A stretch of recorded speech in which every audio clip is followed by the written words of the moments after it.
conversation this evening is any tips, tricks, hacks, stories, photos, anything that you guys would love to share with the group. It's been really cool since we all first started these conversations last year, that several of you guys gals were brand new to hunting, angling, or maybe even the outdoors. And by monthly conversations, it's been really cool seeing you guys grow with your love and passion for the outdoors, and hearing from you guys of, hey, I just went on my first ice fishing trip, or I had my first hunt, and then you guys have had your hunts or you've had your first fishing trips. And we want to hear all the cool things that you've learned.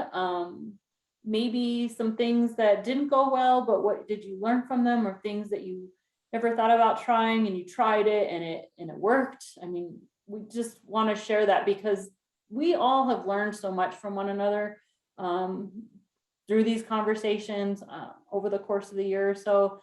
And that's one thing that I think we can all attest to, is that we never stop learning when you're in the outdoors. It doesn't matter if you're brand new to it or you've been doing it for your whole entire life. There's always something that you can learn. And we have a few ladies that unfortunately can't join us this evening.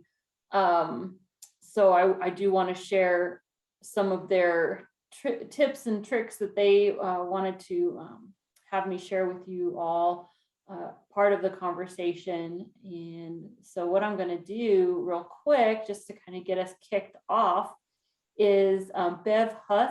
I'm not really too sure where she's from, but she's been on and off with us for a while. And she said one of the really cool tips and hacks that she has been using is the green mesh body puffs. So the little loofahs that are very inexpensive at the dollar store. And one of those puffs can make a lot of almost unnoticeable trail markers that are easy for you to find, but can often go unnoticed by wildlife and other hunters or people that don't realize what to look for. There, you just cut a small piece and then hang it on the bush or tree or whatever you want to mark. And then when you're done, you can remove it and it doesn't weigh anything. So I thought, well, that's pretty cool kind of tip that if you're using for hunting per se, and you're trying to blood trail an animal. And sometimes I've tried to use toilet paper for that, but it's kind of flimsy, or if it does get wet, it just does not work. And so it doesn't hold up very well in your pack. So other things that I think we've mentioned before in some of our other conversations is some of that surveyor's tape that works really well. But sometimes there's lots of that out in the field, and if you don't want it to get confused with something that you're trying to track or mark. So that's pretty cool that those little body puffs wouldn't weigh anything. And if you get one that hey, mine is the pink one or the yellow one, you can tear off pieces of that or cut it and use it. So I thought that was kind of cool. So would anybody else like to share anything with the group? You can raise your hand or just physically raise your hand and we'll call on you. Everybody's being shy. Okay, Joyce. So this year, can you guys hear me okay? Yes, ma'am. Hi, everybody. So this year I added a block and tackle to my backpack because I got an elk bull hunt, and being a woman, it's sometimes hard to bring that meat up, and if you get a kill and try and get it skinned out or quartered out or whatever you need. So I contacted this guy that did a little bit of research, and I found this block and tackle. It's called a Nifty Lift, and it can pick up to 1,700 pounds. So I added that to my pack, and unfortunately I didn't get an elk this year, didn't even see a bull. And we did a lot of walking and everything you could possibly imagine. It just wasn't there for us. But my son was able to get a deer this year. So he brought it home and we wanted to see how well it worked, and it was awesome. So it was a 4-to-1, and he sent me another pulley, which was a 5-to-1 in weight. So we were able to pull that deer up really, really easily and tie it off and skin it on down. So that's the new thing that I added to my backpack this year. That's really cool, Joyce. On that particular item, how heavy is that to put in your pack? Is it not, does it weigh not very much? Or It do you was just it have it only in your vehicle? You can do it either way. He sent me a pack that I could just throw it in the bottom of my pack, and it weighs about 3.5 pounds. But for being able to pull up the meat and being able to skin out or quarter out, it it was awesome. So, you just cut the back legs on the animal, and you run the tiny little rope. It looks like a shoestring, and you run that through, hook it up to the. Sorry about that. That's okay. You just run it up through the tackle and put it up on a tree, and we just pulled the meat straight up. So it was a good ad. So if you have an ATV, you want to throw it in the glove box, or if you want to put it in a pack you're going in a little bit for. I took it on 2 hikes that we went in 3.5 miles, 4-mile hikes in, so that way we had it with us. And it wasn't I didn't fill it too much in my backpack with, the water that I had and the few essentials that we had in that pack. So just wanted to share that. No, that's an awesome share, and we've got a few comments in the chat. So Joyce, if you could, um, several folks are kind of interested in that particular item. So if you do have a link to maybe a website where you found that, that way folks can maybe do some research on their own and get a look at that, especially if they're not familiar with something like that. But Yeah, and that's really cool. if anybody wants to see it before they spend some money on it, because the one that he sent me was like 200 and something bucks. But to be able to lift that type is, as a woman, and be able to handle that much weight and get an animal in a position where you're not spending all day long trying to break your meat down. Man, I loved it. And I actually loaned it to my neighbor. He's going on a deer hunt outside of the state. And he's like, I want to try this out. So we'll see what he thinks about it. But if anybody wants to get a hold of me and see it or try it out, I'd be more than happy to show it before you go spend that kind of money. Because I know it's a little bit pricey, but you'll have it, I think, forever. Yeah, that's So awesome, it's and it's just one of really. those. Oh, go ahead. It's yeah. I mean, if you're thinking about having it for the life of your hunting at 200 something bucks, it's nice. It's a nice price.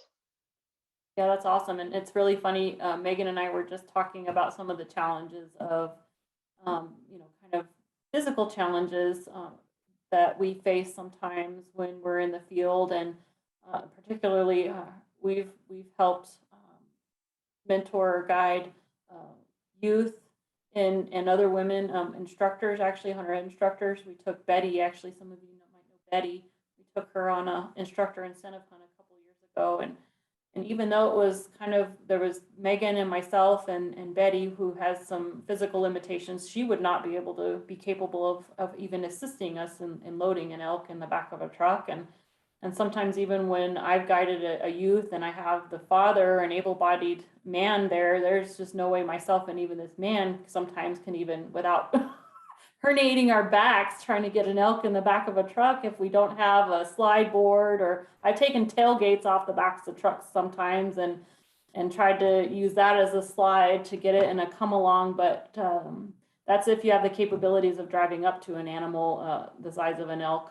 Mule deer isn't quite so bad, but if you've got somebody else. But an elk is a formidable opponent to try to get in the back of the truck hole if you have the ability to do so. So that is something that would be super cool and handy for folks that Yeah, know that maybe they're not going to do a whole or have the ability to load it in the bed of the truck if maybe they just don't have the ability to break it down further.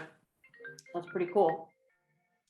yeah. The mechanical advantage is huge as a woman. Mostly be able to get in a position to load up meat, or a position to be able to break it down a little bit easier at the joints and then load it in your pack, and not spend 8 hours doing that and killing yourself, because it takes a lot of energy to do that. And then now you still have to pack it out if you're packing it out in your backpack. or putting it on a truck. So I found it really a nice item and worth it when I'm thinking about weight in my pack to be able to have when you're going on, you're going in 3.5 miles or 4 mile hike in away from a road. So I just wanted to share that. And I'll leave my information if anybody wants to get a hold of me or see it, actually feel it, and then see if it's something that you would want. And then if you want to purchase it later, the guy's got a website out there. It's called the Nifty Lift, and just love it. And don't hesitate to get a hold of me. It was great this year. I took it on 2 hunts, on an antelope hunt and on the elk hunt. Okay, awesome. Cool. I did put it in the chat at least. I might have misspelled nifty. I don't know if there's one F or two, but anyway, just so we can all remember what the heck it's called, and then that way we can Google it later on. But I'm sure if we start punching into Google, it'll probably bring us up some kind of link or a search picture. So thanks, Joyce. Yeah, this is it here. I don't know if you guys can see it or not. Nifty Lift. I spelled it wrong, but cool. Awesome. Yeah, that's super cool. It's amazing all the cool tools that are out there that are available Great. that we don't even realize. But that's why we wanted to have this evening, is that hey, that's super cool. That might be even something I buy for us, Megan. That might be super handy on an elk hunt. So oh yeah, there's always that fear of, okay, how are we going to get this in the truck now? yeah, like we drove up to it, and so how would we even get it in there? So cool. All right. Who else would like to share tips, tricks, hacks, stories, fails, successes? Even if you're on a scouting trip and you wanted to do something, maybe if you guys even haven't even had a hunt yet. I think we had a few folks that I think we're going to be going on a hunt soon. Oh yeah, Cherry, go ahead. I'm not going to give too many details about my hunting trip. Let's start with that. But I did learn a lot about hunting without getting anything. The first thing is to look for omens. And the first omen that I saw on the way to the camp was a cow elk that was swaying back and forth on somebody's abandoned house porch, chewing its cud like it was stoned. So I thought, okay, that is really creepy. And so that was omen number one. And getting to the camp and then finding out it might be the wrong camp that was not designated to show up. There were a lot of things going wrong from the start. However, I just saw a cow elk that entire time. I was probably 10 yards from one. I got to hear them. I heard some bugling in the distance, never got close enough to the elk. And in this particular unit, it really did seem like opening day was the day to try to make a move, because very few people had any luck after that day, it seemed. And it was hunted through with archery and then muzzle loading afterward. And then my hunt was the post rut. And I believe that I kind of missed my opportunity on that first day. And I learned a lot from that one experience. So I would just stop right there, but I did learn a lot, and I had a lot of fun. That's great. And that's one thing that I think we've all learned, no matter what kind of hunt you draw, is the more the animals get pressured, the harder they are to see, to get into closer distance, etc. So sometimes that opening day can be prime. So you just never know. The other thing I did learn is maps. Okay, so we have Onyx, and you can measure your distance from one point to the other, right? But that distance is as the crow flies. So it doesn't take into account the fact that you have to go up and down a few mountains to get to that crow fly point. So what looks like 1 mile may actually be 4 of really rough terrain. So that was a really good lesson, is to look at the topo maps very carefully and know what your elevations and the drops and I mean, there's no way necessarily to know what the terrain is going to look like, because even the satellites weren't very accurate on taking a picture of what it was you're going to be on. So really scouting the area you're going to be going on, I think, was crucial error on my part. But you learn from it, and that's good. And we appreciate your insight on some of that stuff too. We've all been there. We've all been there, done that. And that's how sometimes you get started and you know, for next time, hey, these are some of the things that didn't work as well, but here's some of the things that did work well. Did you have anything that did go positively for you, Cherry? Oh, yes. I bonded with a friend that I didn't get to know very well. And he was really hysterically funny and a great cook. And so I learned a lot of tips. I found out I didn't need too much to keep warm in like 10-degree weather because I had a good tent, a great sleeping bag, and I'm from Michigan. I guess that helps. So I was used to cold already. So that, you know, it made it really cozy, actually. I really enjoy it's worth spending some money on good gear. So that went really well. And my appetite was really darn good out there and had a lot of, I mean, I really enjoyed, there were a lot of moments like we're sitting there in the morning, the evening, and I found myself sitting in a lot of bird droppings wondering, okay, what is this? And I'm like sitting right on them. And in the evening, I'm on the other side of the hill and I see a flock of turkeys like right in front of me. They don't even see me and they're getting ready to roost, and guess where they all flew? Very cool. And so they probably were sitting there like, who was sitting in my poop? You know, so it was me. So. That's super cool to find a turkey roost. I have been in the woods a lot, and I still to this day I've never found a turkey roost before. So that's really cool. And hopefully you mark that on Onyx. You could go back there in the spring. Very good. Or now, I mean, it's still good until the 30th, right? So 100%, yes. You could take advantage of that right now. So, because right now is turkey season and it's any one bird. So that's super cool. Unit 52, everyone, turkeys are there. Super cool. Well, it does sound you had some amazing experiences, you know, being that close to elk, seeing turkeys, bonding with, you know, friends, and you were well prepared. So that's awesome. That is super awesome, Cherry. Thank you so much for sharing that. I've got somebody Colleen, yes, go. I mean, I could probably talk tips and tricks all night. I've been hunting and fishing my entire life, and so it's been very much a learning process every single year. And so, like, Cherry nailed it. Like, as we were getting ready for this meeting, I was like, okay, what's something that I could mention or bring up on this, because there's been so many like learning lessons for me personally, but I don't know if they would be learning lessons for anybody else. But like Cherry kind of alluded to exactly what I wanted to talk about, which is kind of like mindset. And I have done a lot of solo trips of going out hunting by myself or scouting by myself, and it is a whole different ball game.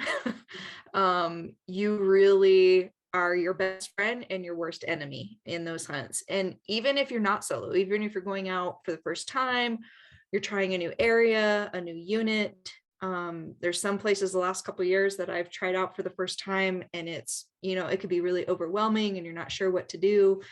And especially when you're by yourself and you don't have somebody else to motivate you or to run ideas by, and you're just like playing it all in your head, and you really just have to like keep a positive attitude about it and keep a clear head, making, you know, smart decisions and making sure you're making safe decisions, because it's only you out there. Like, you have to take care of yourself. One of the big things that has actually probably saved my life on a hunting trip was my mindset of going into an area and going through an experience that I had to like mentally prepare myself like, hey, this could happen. And sure enough, it did. Had I not been prepared for that, I probably wouldn't be here. Jennifer knows part of it, and I will like just briefly like touch on it since it's story time. But I went, I've traveled a lot out of state too for other hunts, and being away from home and that far away from home, there's a lot more to plan and prepare for. So having a plan in place is definitely like my big advice for that.